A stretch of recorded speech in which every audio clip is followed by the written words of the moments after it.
High friends, welcome back to my channel Dalia Rimse. তোমাদের সকলকে welcome জানিয়ে তোমাদের জন্য একটা নিউ ভিডিও নিয়ে চলে আসলাম। তোমরা সবাই কেমন আছো? আশা করছি তোমরা সবাই খুব ভালো আছো, আমিও খুব ভালো আছি। আজকের ভিডিওটা কী নিয়ে করব, কোন মন্দির সম্পর্কে, সব কিছুটাই তো তোমরা টাইটেল থাম্বনেল থেকে বুঝে গেছো। হ্যাঁ, ধর্ম যার যার, বড় মা সবার, সকলের প্রিয়, সকলের মনস্কামনা পূর্ণ করে দেয় এই জাগ্রত নৈহাটির বড় মা। তো আজকে সেই নৈহাটির বড় মাকে নিয়েই ভিডিওটা আমার করা, তোমাদের সাথে সব কিছুটাই শেয়ার করব। এই মাসেই সামনে কিন্তু বড় মার মন্দিরে একটা বিশেষ পুজোর অনুষ্ঠান আছে, সব কিছুটাই আজকের ভিডিওতে তোমাদেরকে বলবো। কখন থেকে কখন গেলে তোমাদের পুজো দেওয়ার সঠিক টাইম, সব কিছুটাই বলবো আজকের ভিডিওতে। ভিডিওটা ভালো লাগলে প্লিজ লাইক করো। নৈহাটি স্টেশন থেকে বড় মার মন্দির পায়ে হেঁটে মাত্র 5 মিনিট লাগে। নৈহাটি অরবিন্দ রোডে অবস্থিত বড় মার জাগ্রত মন্দির। তো সকলে কিন্তু বড় মার নাম কিন্তু এক ডাকে সবাই চেনো।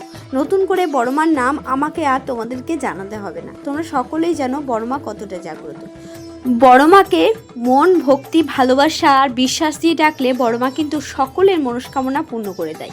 সকলের ডাকে মা কিন্তু সাড়া দেয়। মা সত্যি খুব জাগ্রত। প্রত্যেক মানুষ ছুটে যায় মায়ের মন্দিরে। প্রত্যেক দিনই প্রচুর সংখ্যক ভিড় হয় ভক্তের। মায়ের কাছে পুজো দেওয়ার জন্য, মায়ের মুখ দর্শন করার জন্য এবং মাকে মনস্কামনা জানানোর জন্য ছুটে যায় মায়ের মন্দিরে অনেক দূর দূরান্ত থেকে ভক্তরা। শুধু নৈহাটির আশেপাশে না, প্রত্যেক জেলা থেকে মানুষ ছুটে আসে এবং দেশ বিদেশ সব জায়গা থেকে ছুটে আসে মায়ের মন্দিরে।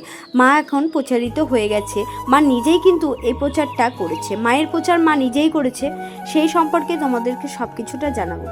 মায়ের পুজো হয় কালী পুজোর সময়, মায়ের ধুমধাম করে পুজো হয়, কিন্তু এখন বড় মার কোষ্ঠী পাথরের বিগ্রহ কিন্তু এখন পুজো হয়। তো বড় মাকে যেটা তোমরা কালী পুজোর সময় যে মূর্তি তোমরা দেখতে পাবে, সেই বিগ্রহে কিন্তু ছোট আকারে তোমরা দেখতে পাবে এখন মায়ের মন্দিরে। তো মায়ের কিন্তু ওটা নিত্য পুজো হয়, প্রত্যেক দিনই পুজো হয়, কারণ যেহেতু মা জাগ্রত সেহেতু মাকে অভুক্ত রাখা যাবে না।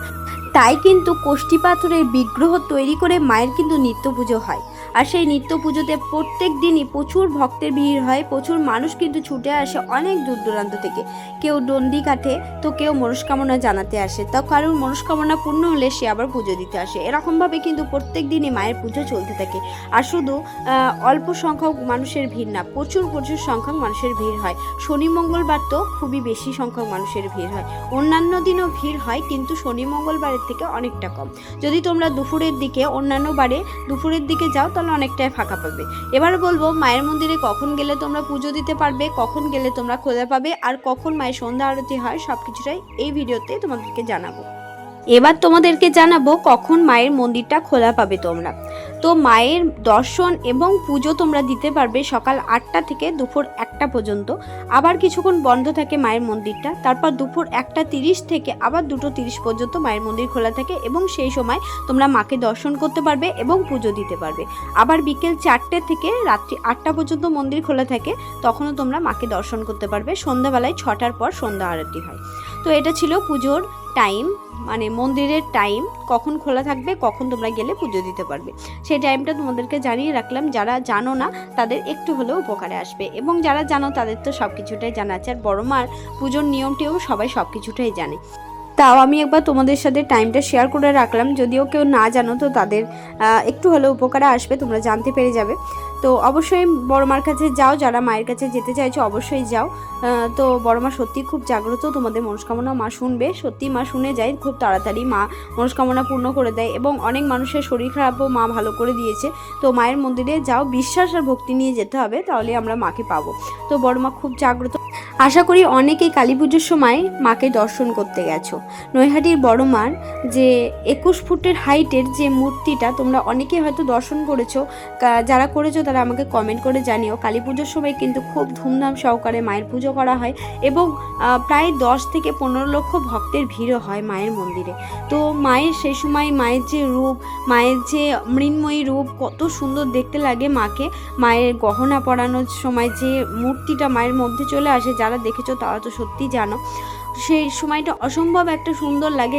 এবার সময় যদি মায়ের চোখের দিকে একবার তোমরা তাকিয়ে দেখো, মায়ের একটা মূর্তিটা দেখলেই মানে ভেতর থেকে চোখ দিয়ে জল চলে আসবে, এরকম একটা। মা সত্যি খুব জাগ্রত, মায়ের মুখ দেখে সেটা বোঝা যায়। যারা উপলব্ধি করতে পারো তারা বুঝতে পারবে যে মা কতটা জাগ্রত। তো সেই 21 ফুটের যে হাইটের মাকে বানানো হয়েছিল সেটা কিন্তু প্রতিষ্ঠা করেছিলেন স্বর্গীয় ভবেশ চক্রবর্তী মহাশয়। ওনার বাড়িতে কিন্তু উনি ছোট করে পূজা করতেন রক্ষাকালী মায়ের। তো তারপর উনি একদিন নবদ্বীপ রাসে যান। তো রাসে গিয়ে অনেক বড় বড় মূর্তি দেখেন। রাসে তো জানোই, অনেকে যারা রাস উৎসবে গেছো তারা জানো যে রাসে কিন্তু অনেক রকমের মূর্তি, প্রত্যেক ভগবানের মূর্তি কিন্তু ওখানে পুজো করা হয়। তো প্রত্যেক ভগবানের মূর্তিটাকে অনেক বড় বড় করে তৈরি করা হয়। তো একটা কালী মায়ের মূর্তি দেখে ওনার খুব পছন্দ হয় যে এরকম বড় মূর্তি আমার বাড়ির মাকেও যদি এরকম বড় করে তৈরি করা হয় তো কেমন হয়। ওটা ভাবতে ভাবতে ওখান থেকে উনি বাড়ি আসার পর ওনার বন্ধু বান্ধবের সাথে কথাটা বলে উনি কিন্তু সকলের সাহায্য নিয়ে উনি মূর্তিটা তৈরি করেন। এই যে বড় মায়ের এখন যে মূর্তিটা দেখছো ওরকম হাইটের মূর্তি তৈরি করেন। তখন থেকে কিন্তু বড় মা কালীর পুজো হয়। আর তখন কিন্তু মায়ের নাম দেওয়া হয়েছিল বড় কালী। তো সকলে কিন্তু বড় কালী বলেই জানতো। তারপর 2012 সালে তখন কিন্তু মায়ের নাম হয় বড় মা। তখন থেকে সকলে বড় মা নামে মাকে চেনে এবং এখন দেশ বিদেশ সকল জায়গায় সবাই কিন্তু মাকে বড় মা নামেই চেনে। বড় মায়ের যে এখন কোষ্ঠী পাথরের মূর্তিটা করা হয়েছে ওটা কিন্তু এখন প্রত্যেক দিন নিত্য পুজো করা হয় এবং প্রত্যেক মানুষ মাকে কিন্তু পুজো দিতে আসে অনেক দূর দূরান্ত থেকে। তো সেই বড় মায়ের সামনেই কিন্তু অন্নকূট মহোৎসব আছে। তো বড় মার অন্নকূট মহোৎসবের নাম তো অনেকেই জানো বা অনেকে গিয়ে সেই সময় মায়ের যে উৎসবটা ওটা তোমরা কিন্তু অনেকেই গিয়ে সামনে থেকে পালন করেও এসেছো। তো যারা যারা মায়ের এই অন্নকূট মহোৎসবে যেতে চাইছো তাদেরকে বলবো সেই তারিখ ডেট সব কিছুটাই বলবো। তোমরা যারা যেতে চাইছো যাও, মায়ের মন্দিরে সেদিন যাও এবং সেদিন কিন্তু বিনামূল্যে ভোগ প্রসাদ দেওয়া হয় এবং সপ্তাহে 2 দিন করে মায়ের মন্দিরে ভোগ প্রসাদ দেওয়া হয়। সেটা হচ্ছে শনিবার মঙ্গলবার। এদিন কিন্তু মায়ের মন্দিরে গেলে তোমরা ভোগ প্রসাদ পাবে। কুপন কেটে তোমাদেরকে ভোগ প্রসাদ নিতে হবে। তো এখানে কিন্তু বড়মার অন্নকূট মহোৎসবে 13ই বৈশাখ 1432, 27 এপ্রিল 2025 সকলকে সাদর আমন্ত্রণ জানাচ্ছে মন্দির থেকে। সকলে কিন্তু মন্দিরে গিয়ে মায়ের মন্দিরের প্রসাদ গ্রহণ করতে পারো এবং মায়ের সেই বিশেষ পুজো তোমরা নিজের চোখে দর্শন করে আসতে পারো। তো মায়ের মন্দিরে যেতে পারো। সকাল 11টা থেকে দুপুর 2টো পর্যন্ত মায়ের মন্দিরে পুজো হবে এবং সন্ধ্যা 6টা থেকে রাত্রি 8টা পর্যন্ত মায়ের মন্দিরে পুজো হবে। সন্ধ্যা 6টা থেকে আরতি হবে। তো তখন খোলা থাকবে সকাল 11টা থেকে দুপুর 2টো পর্যন্ত। অন্নকূট মহোৎসবের দিন বড়মার মন্দিরে সেই দিন সকাল 11টা থেকে দুপুর 2টো পর্যন্ত মায়ের মন্দিরে বিশেষ পুজোর ব্যবস্থা করা হয়েছে। তোমরা নিজের চোখে গিয়ে দর্শন করে আসো মায়ের পুজো। আর সেদিন যেহেতু বিশেষ একটা দিন তাই তোমরা সকলে কিন্তু মায়ের ভোগ প্রসাদ গ্রহণ করে এসো যারা মায়ের মন্দিরে সেদিন যাবে। তো সেদিন তোমরা কুপন কেটে মায়ের ভোগ প্রসাদ গ্রহণ করতে পারবে। আর সেদিন মাকে কিন্তু 3000 কেজির পোলাও মাকে কিন্তু নিবেদন করা হয়। তার সাথে তো অনেক রকমের ভোগ থাকে। সেদিন যেহেতু মায়ের বিশেষ পুজো তাই ভক্তদেরকেও কিন্তু খুব ভালোভাবে প্রসাদ বিতরণ করা হয়। তাই তোমরা কুপন কেটে মায়ের ভোগ প্রসাদ গ্রহণ করো এবং মায়ের ভোগ প্রসাদে সেদিন থাকে পোলাও। যেহেতু মাকে 3000 কেজির পোলাও মাকে নিবেদন করা হয় তাই সেই পোলাও থাকে বিশেষ প্রসাদ হিসেবে। তার সাথে থাকে পরমান্ন, আলুর দম, এগুলো থাকে মায়ের প্রসাদ। তো সকলে যাও মাকে দর্শন করো, সেদিন মায়ের পুজো দেখো। যেহেতু মায়ের বিশেষ পুজো তাই মনস্কামনা তোমরা জানিয়ে আসো আর তার সাথে তোমরা ভোগ প্রসাদও গ্রহণ করে আসো। তো মা সত্যিই খুব জাগ্রত এবং অনেকে দণ্ডি কাটে। যারা দণ্ডি কাটে তাদেরকে বলবো তারা মায়ের গঙ্গার ঘাট থেকে দণ্ডি কাটা শুরু করে মায়ের মন্দির ওঠার যে সিঁড়ি সেই পর্যন্ত দণ্ডি শেষ করে ওখান থেকে ডালা কিনে মায়ের মন্দিরে তোমরা পুজো দিতে পারো। তো ওখানে যে অনেক মন্দির কমিটির অনেক ছেলেরা থাকে, দাদারা থাকে, তো তারা বলে দেবে তোমাদেরকে কি কি করতে হয় না করতে হয়, সব কিছুটা তাদের কাছে জেনে তোমরা করবে। যারা মন্দিরে গিয়ে মায়ের মন্দিরে গিয়ে মনস্কামনা জানাতে চাইছো এবং দণ্ডি কাটতে চাইছো, অনেকে মনস্কামনা পূর্ণ হলে দণ্ডি কাটে, তো তাদের জন্য বললাম কথাটা। তো মা সত্যি খুব জাগ্রত। মায়ের মন্দিরে কিন্তু ধর্ম নির্বিশেষে যায়। প্রথমেই কিন্তু মায়ের মন্দিরে বলা আছে ধর্ম হোক যার যার, বড় মা কিন্তু সবার। তাই প্রত্যেক ধর্মের মানুষ মাকে পুজো দিতে যেতে পারে। প্রত্যেক ধর্মের মানুষ যদি মনে করে আমি বড় মাকে পুজো দিতে যাব, তো অবশ্যই তারা যেতে পারবে। এখানে কোনো ধর্ম বলে কিছু নেই, প্রত্যেক ধর্মের মানুষ মায়ের কাছে সমান। তাই ধর্ম হোক যার যার, বড় মা সবার। তো আমরা আমাদের সকলের মায়ের স্থানে যাওয়ার অধিকার আছে, তো আমরা সকলেই যেতে পারি মায়ের স্থানে। তো এবার বলবো, যারা ডালা কিনে পুজো দিতে চাইছো, ওখানে কিন্তু ডালা 51 টাকা থেকে শুরু, তারপর যত বেশি তোমরা নিতে চাইবে তত বেশিই পাবে।